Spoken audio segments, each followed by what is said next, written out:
Olá, ilustres! Tudo bem com vocês, meus queridos? Olha só, mais um Na Pegada da Live.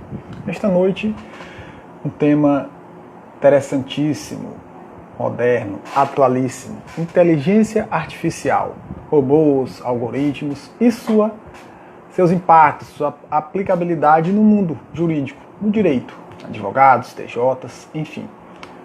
Ninguém melhor do que um especialista nessa área, né?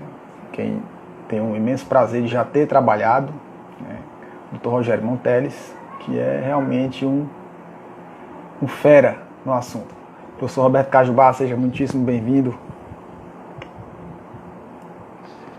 E hoje a gente vai tentar, o Dr. Rogério, né, na verdade, vai trazer para vocês, né, todo o vasto conhecimento que ele tem acerca desse assunto, né? Porque hoje realmente não dá para ficarmos alheios, né, a essa revolução tecnológica, enfim, a tudo que permeia esse mundo da inteligência artificial e seus desdobramentos. Então é sobre isso que a gente vai tratar um pouquinho. Doutora Simara, seja muitíssimo bem-vindo. Pessoal que vai entrando aí, quiser dar uma clicadinha no coraçãozinho, acho que é isso que chama, né? Para dar um like aí, para avisar para o restante da turma que a live já está acontecendo, tá? Agradeço muito. Aguardando o Dr. Rogério chegar, mas o tema é interessantíssimo.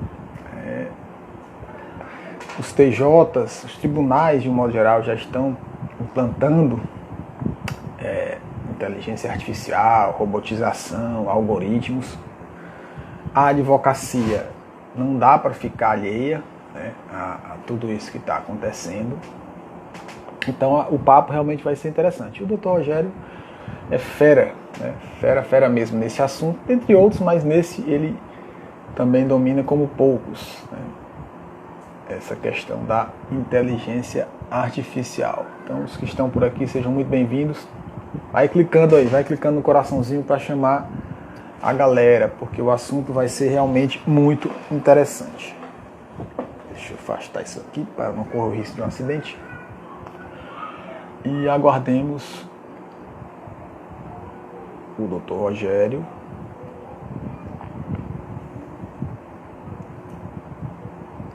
Enquanto isso, tudo tranquilo com vocês?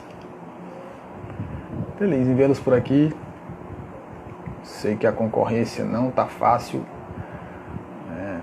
E tá todo mundo está sendo muito tumultuado, muita correria. Eu mesmo estava numa reunião há pouco, reunião no Zoom, e tive que sair até mais cedo para poder, né, trazer essa live. Doutora Vanessa, seja muitíssimo bem-vinda. Doutor Rogério já se encontra no recinto. Vou chamá-lo para a nossa conversa.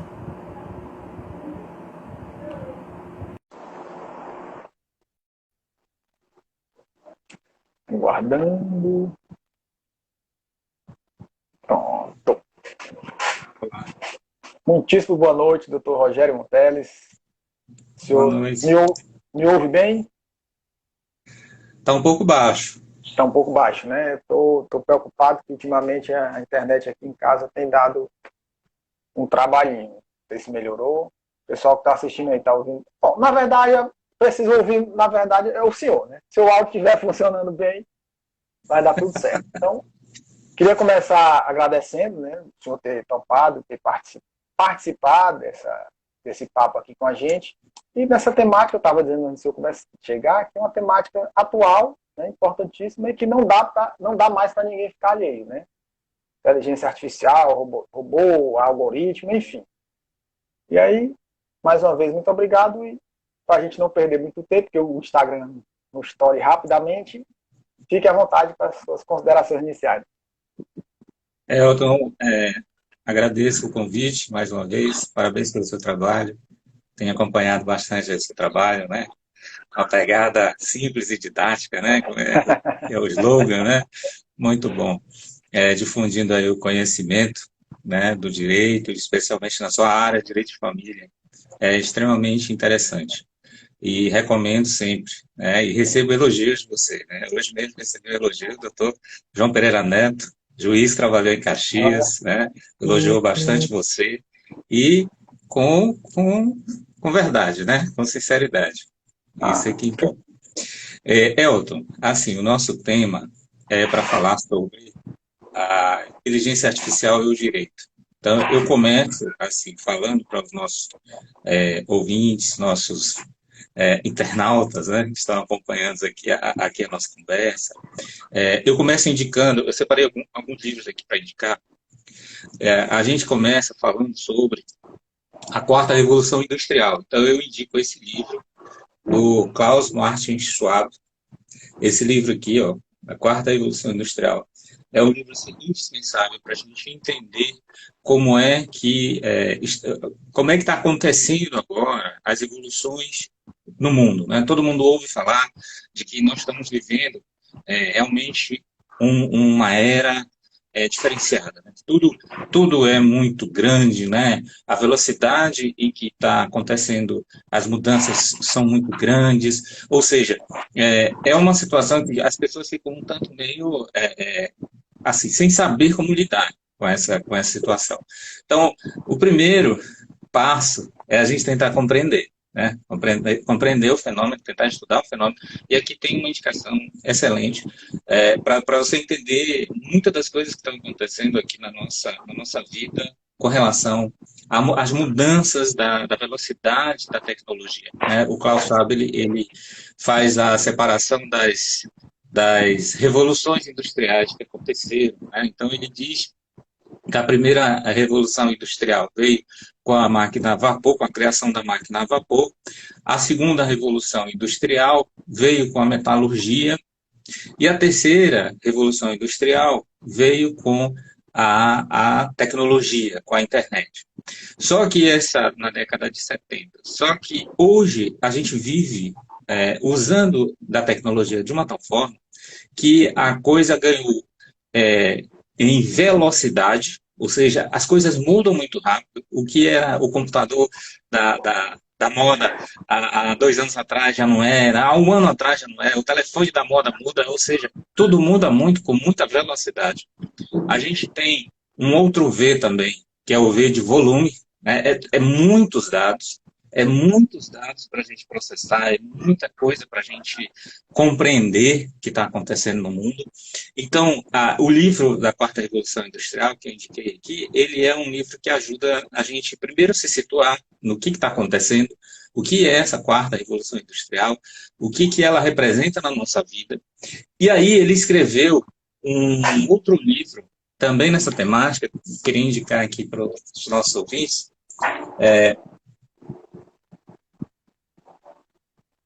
Tá dando aí para ler, né? Tá ao contrário, mas para mim tá parecendo ao contrário, né?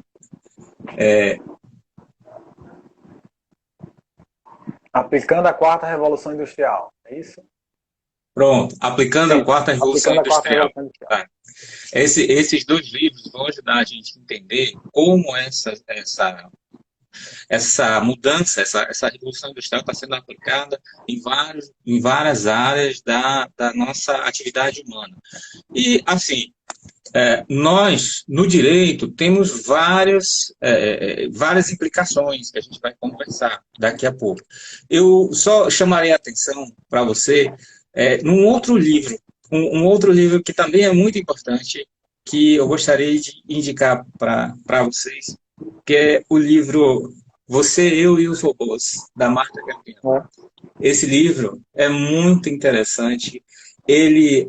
Eu tenho como um complemento daqueles outros dois livros aqui, e esse aqui trata especificamente da questão da robótica, da questão das profissões que vão desaparecer e as profissões que vão surgir em decorrência dessa quarta revolução industrial. Eu gostaria de indicar aqui para vocês Você, Eu e os Robôs, da Marta Gabriel, uma outra indicação de bibliografia muito interessante. E a Marta Gabriel fala no livro dela, esse livro aqui, né, Você, Eu e os Robôs. Tá? Ela fala que essa quarta revolução industrial, esse momento, algumas profissões vão desaparecer. Então, outras vão surgir no local.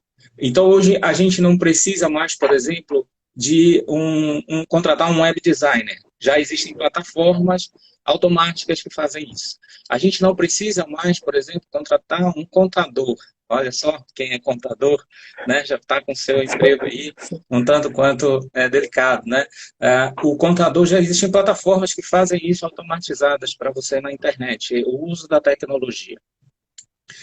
Atores vão ser substituídos por androides, né? Androides com feição humanoide, né? Com formas humanoides, né? Então, daqui a pouco eles estão fazendo as peças e encenando, etc.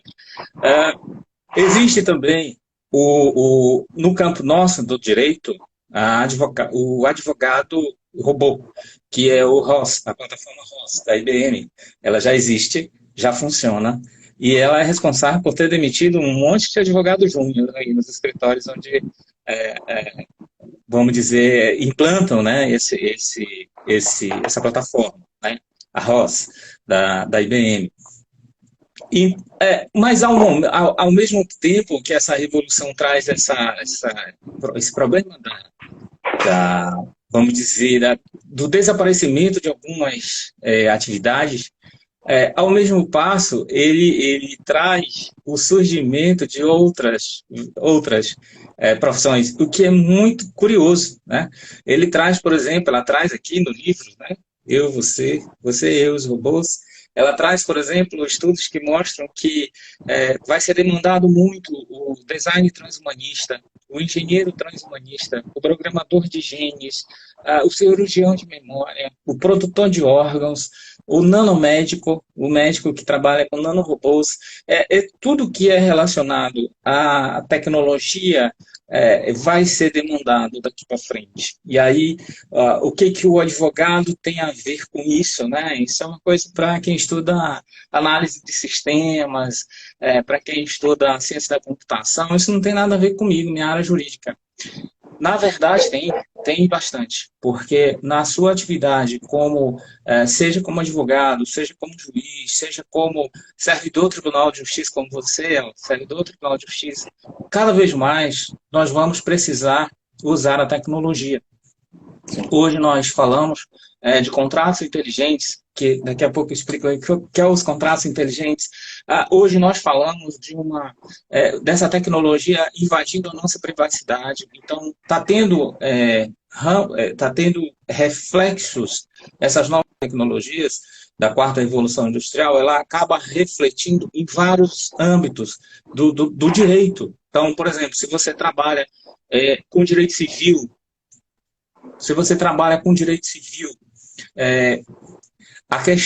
as questões dos bens, do patrimônio, os nossos dados pessoais, quando a gente faz um cadastro na internet, ou nem precisa fazer um cadastro, simplesmente quando a gente acessa um site e o site captura a nossa passagem por lá e começa a identificar nossos hábitos de consumo. Esses dados pessoais, esses nossos dados, eles são o quê para o direito? Eles são um nada, um indiferente, ou eles são um bem, uma propriedade? Então, quem estuda direito civil, quem estuda direito das coisas, vai se demandar com essa perplexidade, com esse estudo. Como é que a gente faz com nossos dados pessoais?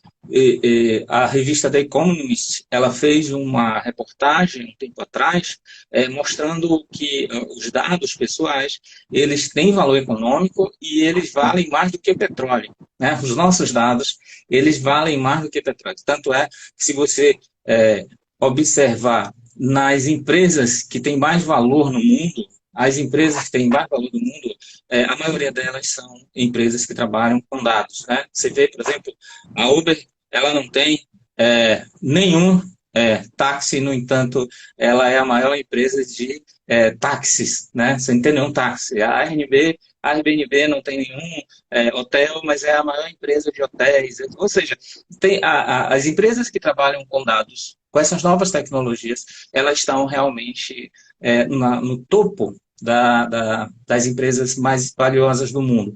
A Google nem se fala, né? Google, Facebook, o que ele tem de informações para a gente não está no gibi, né? A gente não está no gibi, é bem antiga essa expressão, né? Assim, não, a gente não imagina que esses dados têm o que eles têm da gente, né? O que eles têm da gente.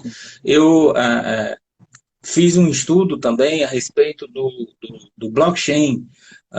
Blockchain é uma plataforma, não sei se você já ouviu falar, Elton, mas com certeza você já ouviu falar em Bitcoin, né?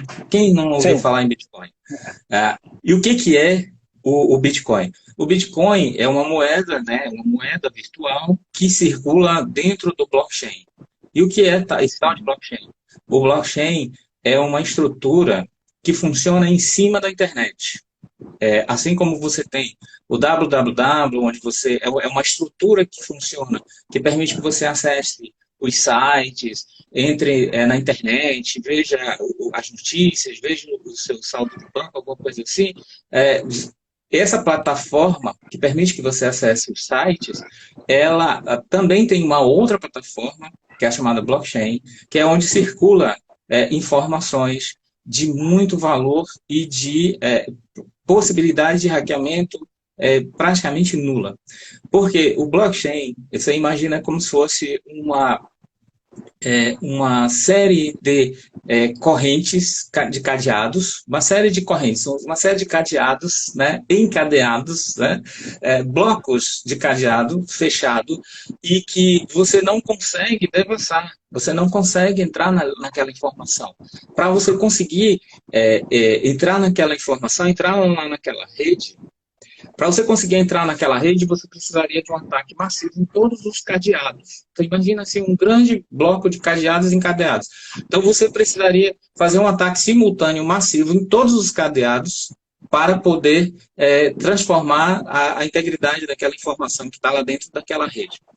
Como é um negócio que demanda um esforço muito grande, esforço de energia elétrica, esforço de maquinário, computador, você precisaria ter um esforço muito grande de fazer um ataque numa rede blockchain. O que acontece? É desestimulante do ponto de vista econômico. Você precisaria investir muito para conseguir pouco. Então, por essa razão, se tem entendido hoje que a blockchain é uma plataforma que consegue dar segurança jurídica na informação. Aí você diz assim, bom, mas o que isso tem a ver com direito? Qualquer situação que você imagine que você precisa dar segurança jurídica àquela informação, você pode usar agora o blockchain. A primeira coisa que a gente pensa quando é segurança jurídica, na carreira jurídica, a gente pensa em cartório, tabelião, notário, registrador, que precisa, a função dele é dar segurança jurídica para os atos jurídicos. Então, se você tem um contrato, você vai lá no cartório para ele autenticar, para ele reconhecer aquela assinatura, para ter valor jurídico perante terceiro, para que aquela informação seja confirmada como verdadeira. Sim. A partir do momento que você tem uma plataforma online, agora chamada blockchain, que permite que essa informação circule sem necessidade de uma autoridade certificadora, de uma autoridade mestre para fazer isso, você revoluciona toda a relação jurídica que precise de atestar a veracidade da informação. Como é uma rede isenta a ataques, assim, não é que ela é isenta, é que é improvável que haja um ataque. Como ela vai ter essa característica, qualquer informação que você coloque lá, ela é fidedigna. Então, Elton, Rogério, quero transferir para o Elton R$100. Então, eu vou lá na blockchain, coloco lá, diga assim para a blockchain, né? Eu estou simplificando aqui, né? Coloco lá na blockchain e diga assim, ó, eu estou transferindo R$100 para o Elton. Aí a blockchain vai para o Elton e diz assim, Rogério transferiu R$100 para você. Você pega aqueles R$100, que obviamente não é R$100, criptografados, são dados criptografados que representam R$100. Você vai, né, com esses dados criptografados, você vai lá na pizzaria, o Elton vai comprar uma pizza. Ele vai na pizzaria, e compra uma pizza com esses dados criptografados. E a pizza recebe esses dados criptografados porque essa é uma informação fidedigna. Aquilo representa R$ 100. E ele pega aqueles dados criptografados e vai no fornecedor de trigo, de refrigerante, a padaria, a pizzaria, e paga o fornecedor com aqueles dados criptografados. Não é difícil você imaginar que eu estou falando desses dados criptografados chamados Bitcoin. O Bitcoin, na verdade, é uma moeda virtual que circula nessa plataforma blockchain e ela garante que aquilo seja fidedigno, que aquilo seja verdadeiro, que quando a blockchain fale para a padaria, o Elton tem R$ 100. Essa informação é incontestável. É a segurança de que existe ali aquela monetário, aquele valor, né, em forma de moeda. Tanto é que a Bitcoin é uma moeda que roda na plataforma blockchain e que ganhou notoriedade e valor absurdo. Né? Um blockchain está em torno de... Eu estava pesquisando para a nossa conversa aqui, deixa eu ver aqui. Um blockchain custa, em média, 38 mil reais, um blockchain. Tá? Então, é muito difícil a gente conseguir comprar um Bitcoin, desculpa. Um Bitcoin custa 38 mil reais hoje. É muito difícil a gente conseguir comprar um. A gente compra fração 0,00001 de blockchain. Por quê? Quem comprou lá no começo tá milionário, né?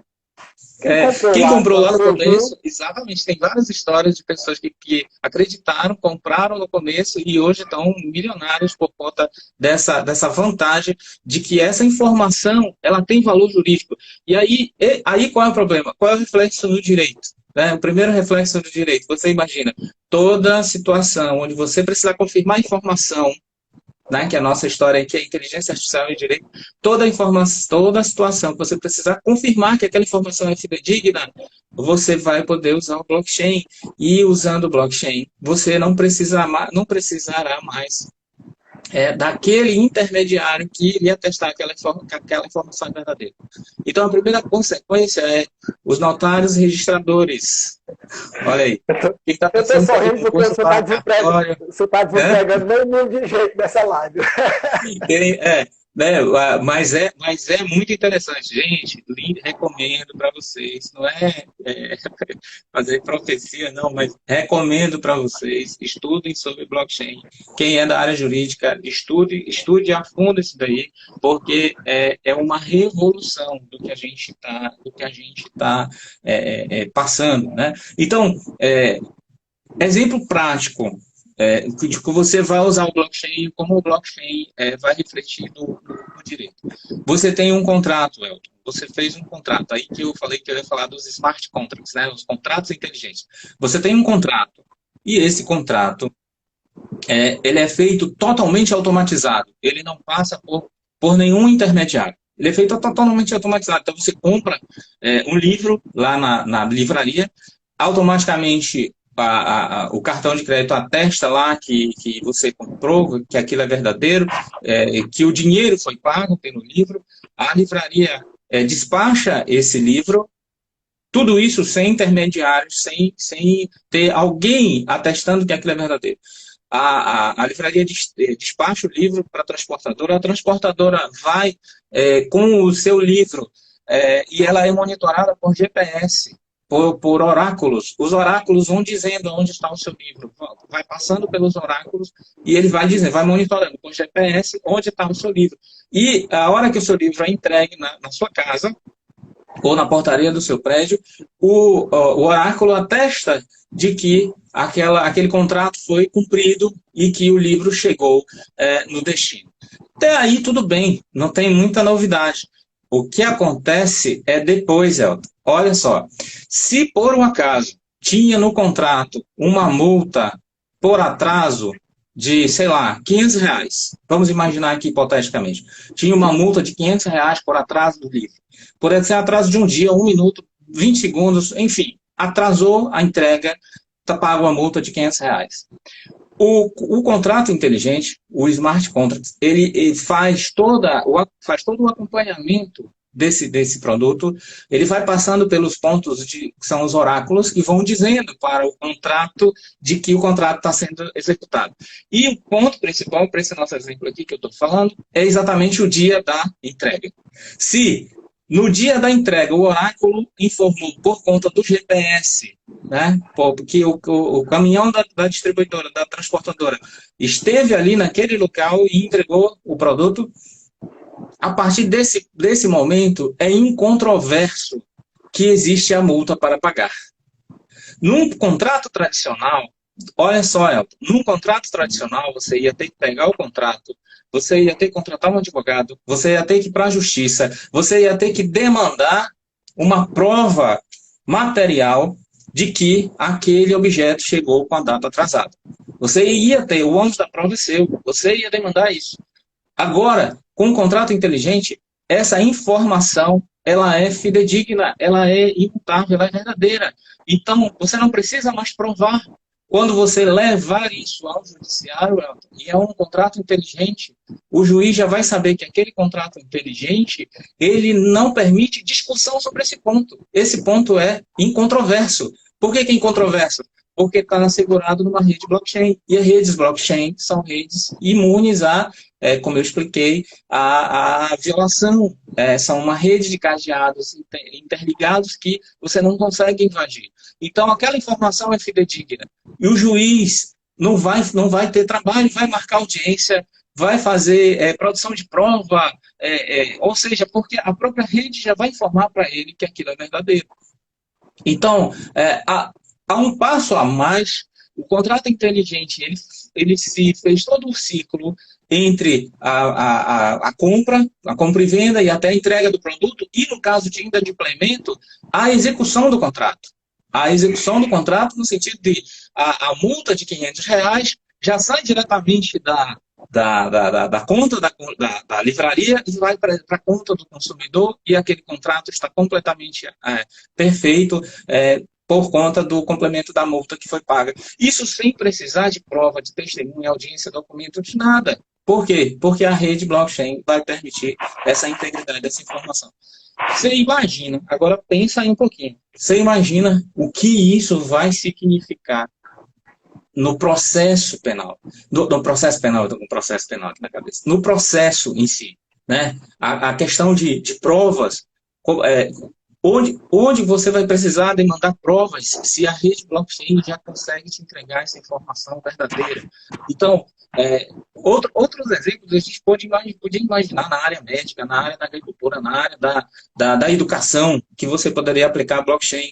Eu estou te dando só um exemplo aqui na área do direito, mas na área, por exemplo, da educação, uma universidade que é atestar que o Elton é formado. A Universidade Camilo Filho, onde o Elton foi formado, né? Universidade Camilo Filho, Instituto Camilo Filho, foi formado, falei hoje com um professor seu, né? Falou sobre a live, eu fazendo propaganda, professor Rostônio, né?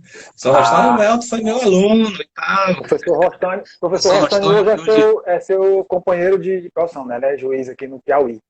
Hoje ele é juiz do Piauí, professor Rostônio. Falou em você, olha só. Você está famoso, né? Você está bem famoso.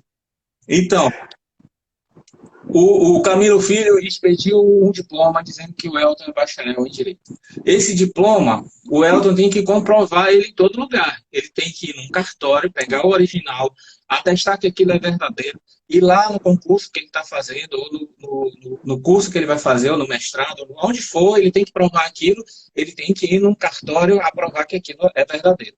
Se a informação do Elton, bacharel em Direito, já está no blockchain, ele não precisa mais disso, ele não precisa. Volto a lembrá-los, né? Quem está pensando em estudar para cartório, estude com muita cautela blockchain, tá? Para depois você não ser pego um tanto quanto desprevenido, de surpresa. Porque não está sendo muito difícil imaginar que determinadas carreiras elas vão desaparecer com o uso de novas tecnologias. Qualquer carreira que você imaginar um intermediário no meio, essa carreira ela está fadada a desaparecer. E você pensa assim, não, mas o advogado é um intermediário, porque ele está ali intermediando aquele contrato entre o cliente. E agora o advogado vai desaparecer também? Não, o advogado vai pegar os smart contracts, os contratos inteligentes, e agora o advogado vai fazer contratos inteligentes. Vai fazer smart contracts.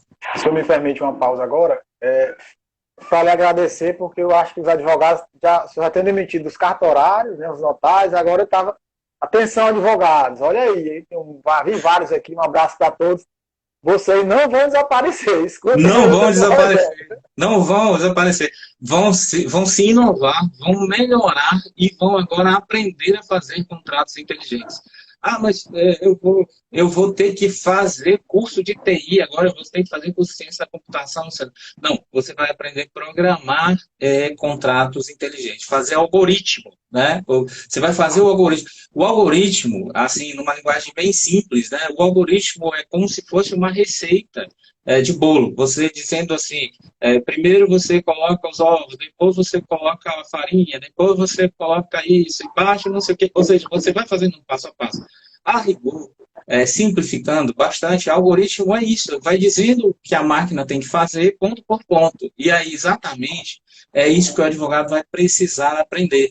O advogado vai precisar conhecer isso, porque agora ninguém vai mais querer fazer um contrato comum, Elton.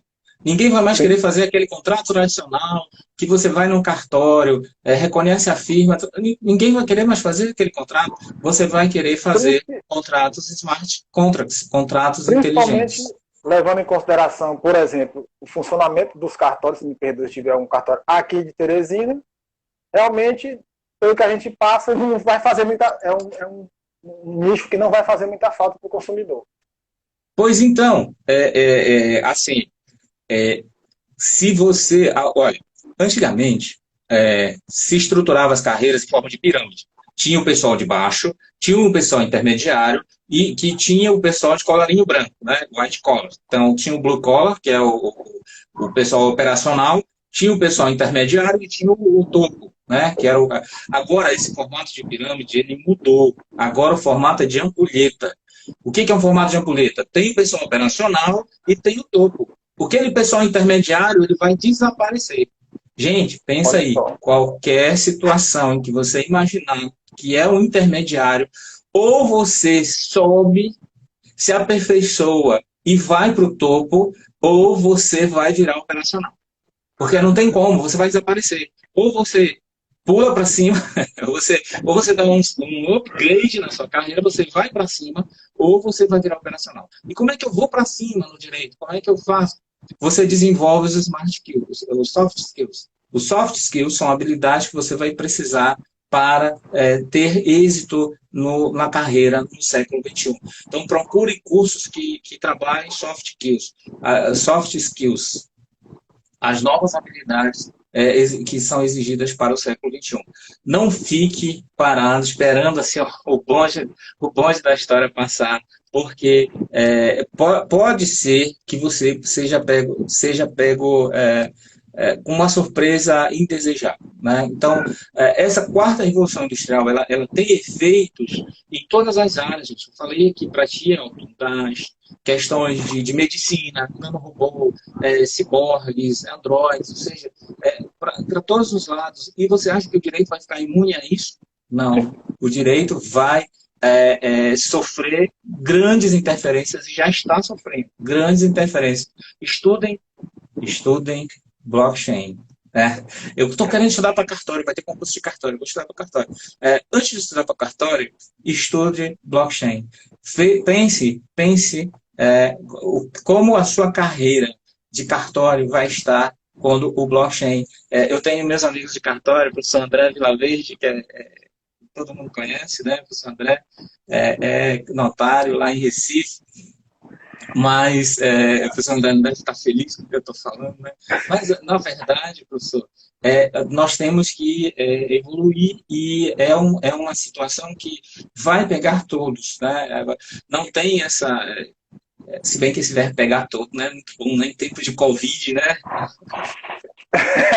Mas, mas é uma situação que eu quero dizer que ela é tão avassaladora e ela vai entrando em todas as áreas, né? A área jurídica não vai ficar imune. É esse ponto que eu estou chamando a atenção. A gente estava conversando sobre essa live, né? Quais são os temas interessantes que as pessoas poderiam gostar. E eu disse, Elton, vamos falar sobre a inteligência artificial e o direito. Tem muita coisa interessante para gente falar. Eu tenho mais uma indicação de livro aqui para você. Esse livro aqui é um best-seller. Esse livro aqui muita gente conhece, né? Sapiens, uma breve história da humanidade, tá? De Yuval Harari.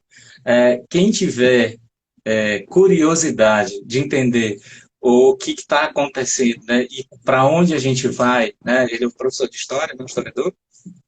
E dizem que os professores de história, eles preveem, né, meio que preveem o que vai acontecer, porque eles já viram acontecer antes, né, já viram as situações pelas quais a humanidade já passou e já disse, olha, vai acontecer isso, isso e isso, provavelmente vai acontecer aquilo. Obviamente não é uma ciência exata, mas ele já aponta alguns, vamos dizer, algumas diretrizes, algum comportamento que vai ser bastante usual.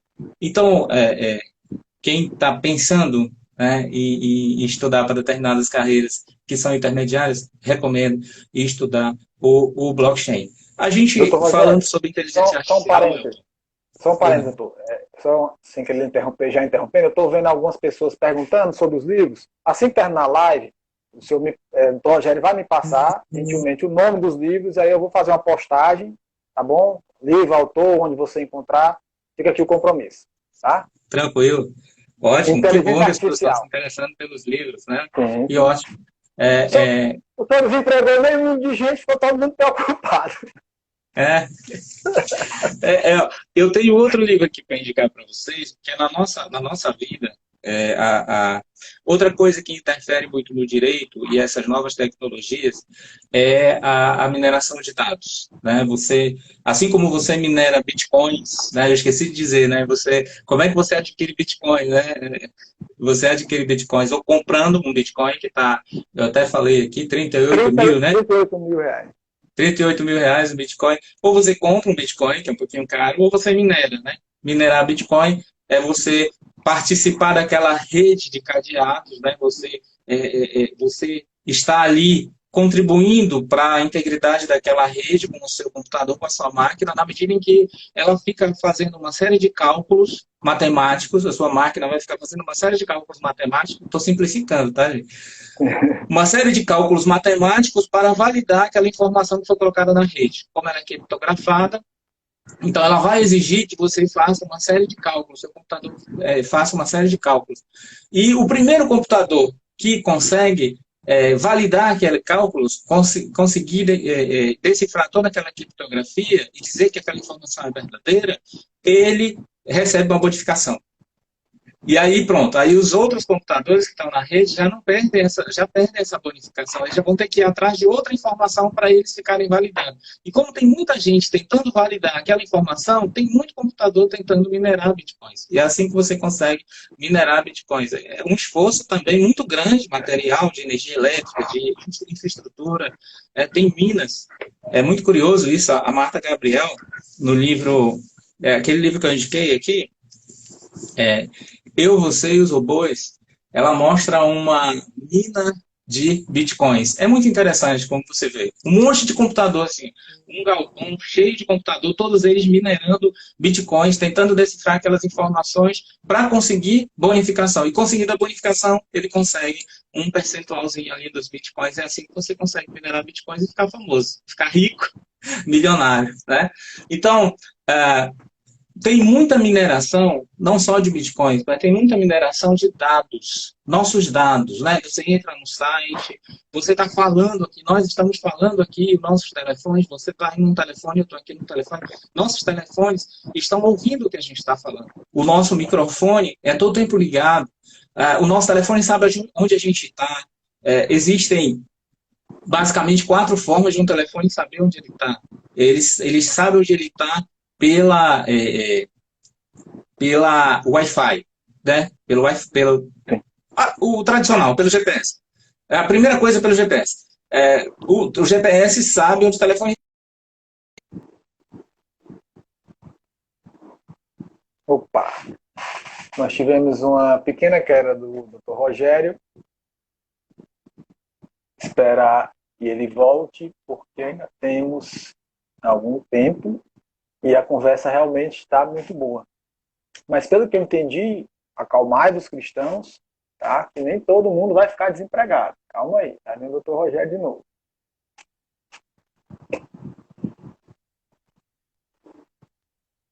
Vamos aguardá-lo. Opa, tá voltando. Retornou. Eu fui falar que o telefone sabe onde a gente está. O telefone derrubou a gente.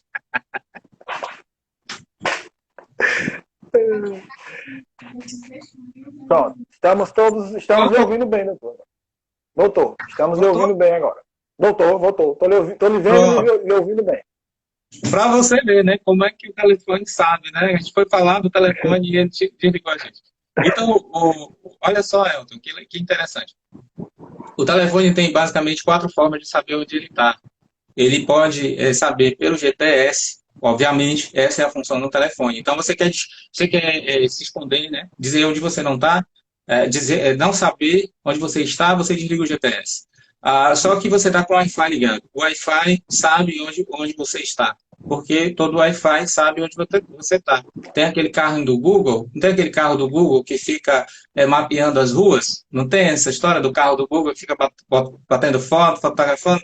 E ele capta também os Wi-Fi. Então, todo o Wi-Fi sabe onde está. O Google sabe onde está o seu Wi-Fi, né? E todo o Wi-Fi está ligado a um provedor que sabe onde ele está também. Você desliga o Wi-Fi, pronto, agora o Google não me acha mais. Não, você está com o seu 3G ligado, né? Ou 4G ligado. O 4G está ligado numa antena de rádio, o seu equipamento é um equipamento de rádio, o seu telefone ele está conectado a uma antena. E a antena sabe onde ela está. Todas as antenas elas são georreferenciadas. Então a antena sabe onde ela está. Se a antena sabe onde ela está, você está conectado na antena, é só uma questão de fazer a medição de quanto de distância você está ao sinal daquela antena, então a antena sabe onde você está, o telefone sabe onde você está. Aí você desliga o 3G, desliga o Wi-Fi, desliga o GPS. Bom, agora não tem jeito, o Google não me encontra. O seu telefone está ligado. E estando ligado, ele conversa com outros telefones ao lado. Então, se o colega do lado está com o telefone com tudo ligado, GPS, Wi-Fi, 3G, não adianta, um telefone conversa com o outro. E a única forma realmente de você evitar, para não saber onde você está, é desligando o aparelho, né? Mas só ligando para fazer ligações.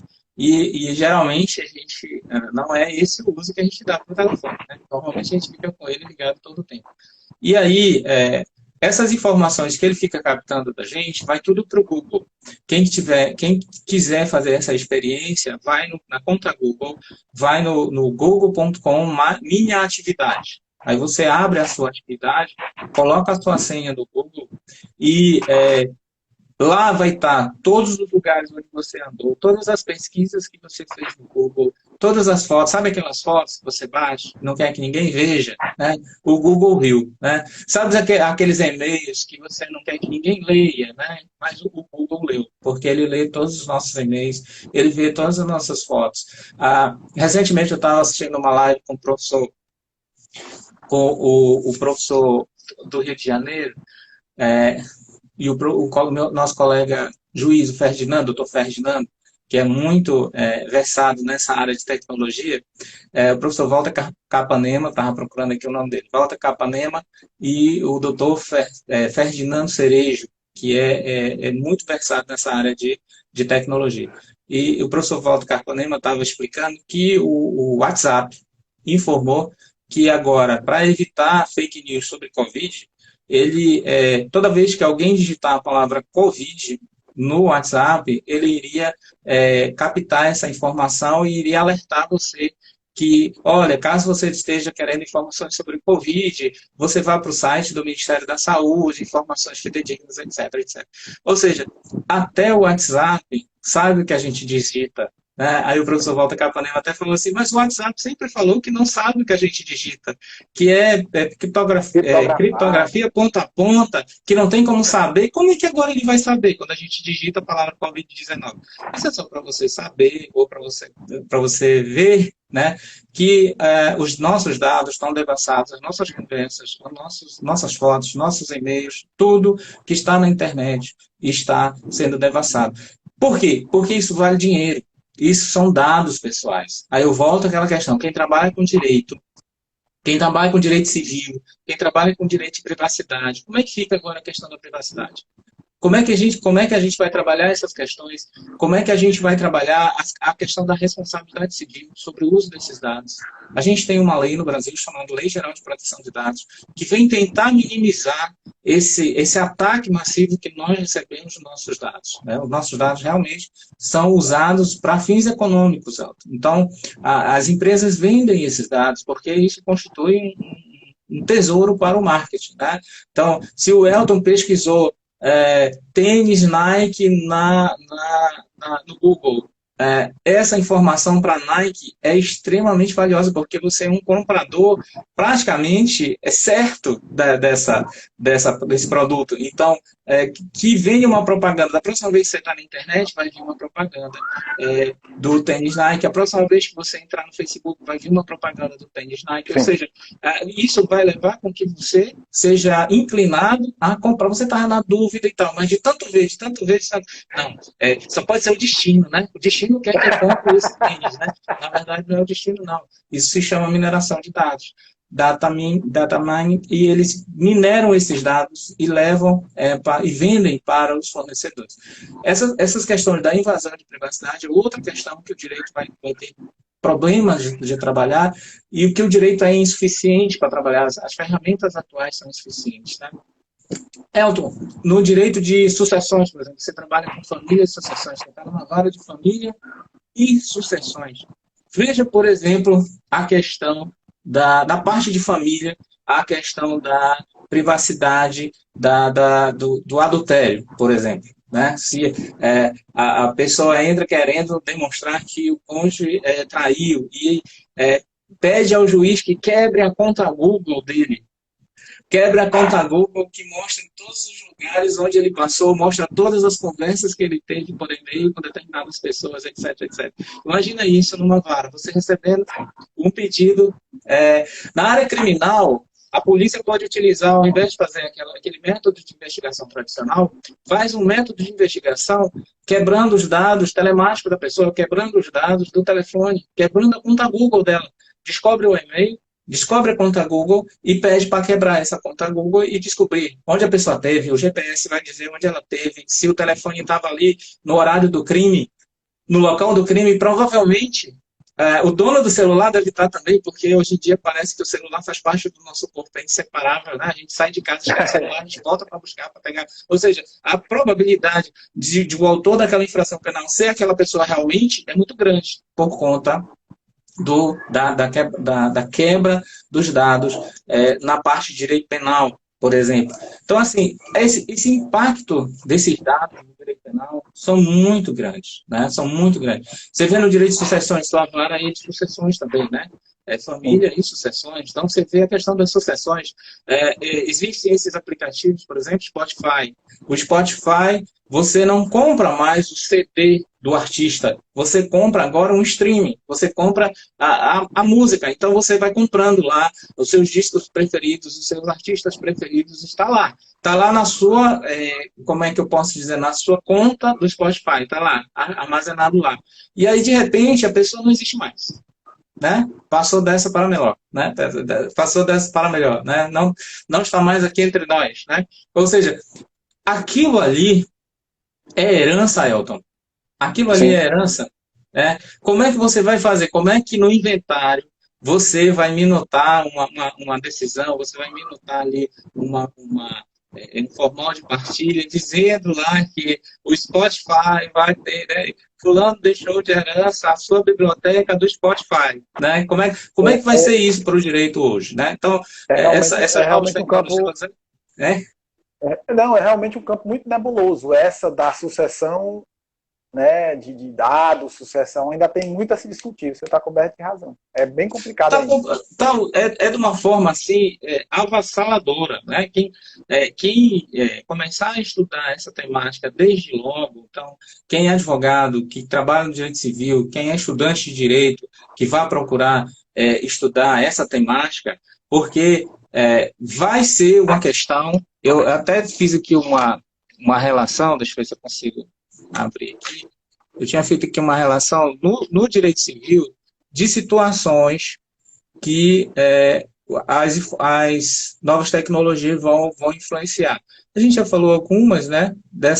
Basicamente são essas: direito de família, direito de sucessões, questão de privacidade, questão de direito das coisas. Os dados são o quê, Elton? São coisas, os dados são um bem jurídico. Como é que eu faço isso? E se os meus dados têm valor, então eu posso, assim como eu tenho direito de sequela sobre um bem, um carro, por exemplo, eu posso ir buscar ele onde ele estiver, na posse de quem ele estiver, eu posso usar o direito de sequela, eu posso trazer. Será que eu posso usar também o direito de sequela para resgatar os meus dados? Os meus dados estão lá na Google, os meus dados estão no Facebook, os meus dados estão sendo usados por essas empresas. Elas vendem esses dados, elas comercializam esses dados, elas usam esses dados para fins econômicos. Eu posso ir lá e buscar os meus dados, entrar com uma ação. Olha aí, Elton, o doutor Elton vai receber uma ação na vara dele, né? Vai receber uma ação de direito de sequela para que os dados voltem para o titular, para que aquela... você diz assim, não, mas não é só encerrar a conta da pessoa. Não, se encerrou a conta da pessoa, os dados estão lá. Né? A empresa vai dizer, não, vamos apagar todos os seus dados aqui. Quem garante? Os dados já estão lá, já circularam, já viraram, monetizaram, já viraram dinheiro. Né? Então, é uma questão que você vai se debater daqui a algum tempo. Deixa eu abrir aqui a relaçãozinha que eu fiz, né? Como você vai lidar com esses dados? Olha, aqui, no direito civil, na parte de capacidade civil, como é que fica a questão da inteligência artificial na capacidade civil? Será que os robôs têm personalidade? Será que eu posso dizer que um robô é uma pessoa? Aí você diz assim, não, mas como? Robô, uma pessoa? Você sabe que a Arábia Saudita foi o primeiro país no mundo a conceder uma cidadania para um robô, a robô Sofia. Essa história é muito interessante. A Robô Sofia, quem quiser conhecer a Robô Sofia, ela faz entrevistas, dá entrevista nas televisões, tem muita entrevista dela no YouTube, na internet. É só botar lá, Robô Sofia. E a Robô Sofia recebeu a cidadania da Arábia Saudita. Ela tinha que fazer uma demonstração na Arábia Saudita e lá todas as mulheres têm que usar véu. Olha só que curioso. Todas as mulheres lá têm que usar véu. Né? E a Sofia não era uma mulher. Para ela poder caminhar, mas ela se aparenta como mulher, ela é um androide, né? Ela é um robô. Mas para ela poder caminhar na Arábia Saudita sem o véu, foi preciso conceder uma cidadania para a Robô Sofia. Né? A Robô Sofia foi o primeiro robô que tem cidadania. E a gente começa a imaginar, Elton, tem robôs sexuais. Robôs sexuais. Robôs que têm inteligência artificial e são usados, inclusive, com órgãos genitais. Robôs sexuais com órgãos genitais. Você olha assim, não, mas robôs sexuais é uma coisa assim, muito estranha, né? Mas você pensa aquelas situações daquelas pessoas que são solitárias, que elas são rejeitadas pela sociedade, que não conseguem um par amoroso, que não conseguem, e só consegue ter algum relacionamento afetivo, por mais estranho que isso pareça para a gente falar, com um robô sexual. E tem muita gente que tem esse relacionamento. E veja, o problema vai acontecer quando as ações começarem a entrar na justiça pedindo proteção jurídica para o robô sexual. Como é que o direito vai encontrar isso? Então, no plano da capacidade civil, no plano da personalidade, você veja que é muito estranho você falar assim, não, mas é uma coisa, né? O robô é uma coisa. Quando você vê um robô sendo uma coisa, um quadradinho lá, a Alexa, por exemplo, é uma caixa de som quadradinha, nossa assistente artificial, nossa assistente virtual que fica lá da Amazon, você pergunta a hora, ela diz, você pergunta, igual a nossa assistente do Google, ou igual a nossa assistente Siri, também são assistentes pessoais. A Alexa é uma assistente pessoal em forma de caixa de som. Veja, quando você olha assim, você não imagina que isso é uma pessoa. Agora, à medida em que você transforma ela numa forma humanoide, que você dá uma feição humana para ela, aí as coisas mudam de figura. Aí as coisas mudam de figura, você passa a ter um relacionamento com aquele objeto de forma diferente, porque ele tem forma humana, ele parece com uma pessoa. E às vezes é estranho você dizer assim, não, mas o direito não pode. Isso é uma coisa. O direito não tem como dar personalidade jurídica para um robô. Aí eu cito sempre, quando os alunos falam essa situação, eu cito sempre duas situações. Uma é na Nova Zelândia, onde foi concedido personalidade jurídica a um rio. Um rio. Um rio recebeu capacidade jurídica, personalidade jurídica, foi considerado como se fosse uma pessoa. A agressão ao rio seria como se fosse a agressão por uma pessoa. Isso é um dado para a gente refletir sobre esse ponto do direito civil, da capacidade das pessoas. Do ponto de vista outro exemplo, da Amazônia colombiana, a Suprema Corte da Colômbia considerou a Amazônia colombiana como se fosse uma pessoa. Concedeu personalidade jurídica à Amazônia colombiana. Então, a agressão à Amazônia colombiana seria como se fosse uma agressão a uma pessoa. Aí você diz assim, não, mas isso é um absurdo, como é que pode? Só existe pessoa no direito, a pessoa física e a pessoa jurídica. A pessoa natural e a pessoa jurídica. Então, e ainda tem a questão do nascituro, que uma pessoa incondicional, é uma pessoa em desenvolvimento, etc. Não tem como um robô ser pessoa, né? Aí quando você vê outros ordenamentos jurídicos que consideram um rio uma pessoa, que consideram uma floresta uma pessoa, aí você pergunta assim, por que não? Por que não reconhecer personalidade jurídica? Esse é um debate que está para vir. É um debate que está para vir. Na Europa já está se debatendo essa questão da personalidade eletrônica. Se existe ou não existe. Sabe um caso curioso em que isso apareceu? Para a gente começar a refletir sobre essa discussão, foi num crime de homicídio que teve nos Estados Unidos. E lá nos Estados Unidos teve um churrasco e dois amigos foram para participar desse churrasco, né, na casa de um, e terminou o churrasco, o amigo convidado amanheceu morto. A única testemunha que presenciou, a única coisa, não tinha testemunha, não, a única testemunha era uma Alexa, que era uma assistente virtual, que ela grava tudo. Ela ouve tudo, todo momento ela está gravando tudo. E aí começou uma batalha judicial para a Alexa ser testemunha no processo criminal. Como? Ela ia depor, ela ia ter que degravar, né, toda a informação que ela gravou naquele dia para a polícia conseguir identificar se havia ou não havia prova do crime ali dentro. Então, só um exemplo para você trabalhar. Como é que o direito vai trabalhar isso? Como é que o direito vai trabalhar um robô como testemunha, uma caixa de som assistente como testemunha? Então, são essas coisas que vai desde a capacidade civil até quando a pessoa morre, que é a questão da herança, da biblioteca dela do Spotify. O que é isso, se isso é herança ou não é? São muitas questões que o direito vai trabalhar. Muitas mesmo. Doutor Rogério, infelizmente, nós já estamos caminhando para o final, né? Temos algo aí em torno de 2 minutos. E aí eu queria pontuar bem simplesmente. Primeiro, que, por gentileza, quem for da militância lá em Caxias, não me ajuize essa quebra de sigilo de Google para saber onde é que passou, para comprovar do teto. Pelo amor de Deus, lá já foi demais. Não leve em consideração essa parte da live, tá? Segundo, doutor, não arrumo mais para você, já demitiu menos de gente, ainda quer arrumar mais confusão lá, o doutor Veloso vai adorar. Doutor Rogério, eu queria, infelizmente, a temática é muito interessante, eu acho que dava para a gente passar aqui horas e horas falando sobre isso, mas infelizmente nós temos a limitação temporal, entramos no último minuto, e eu queria lhe agradecer mais uma vez. Tá? Eu vou passar os livros depois, você vai me passar a relação dos livros, eu vou passar tudo direitinho. Com certeza. E vou deixar aberto esse minuto final que tem para o senhor fazer as suas considerações finais. Muitíssimo obrigado mais uma vez. Só para agradecer, dizer que eu estou à disposição nas minhas redes sociais para entrar em contato, para discutir, para debater.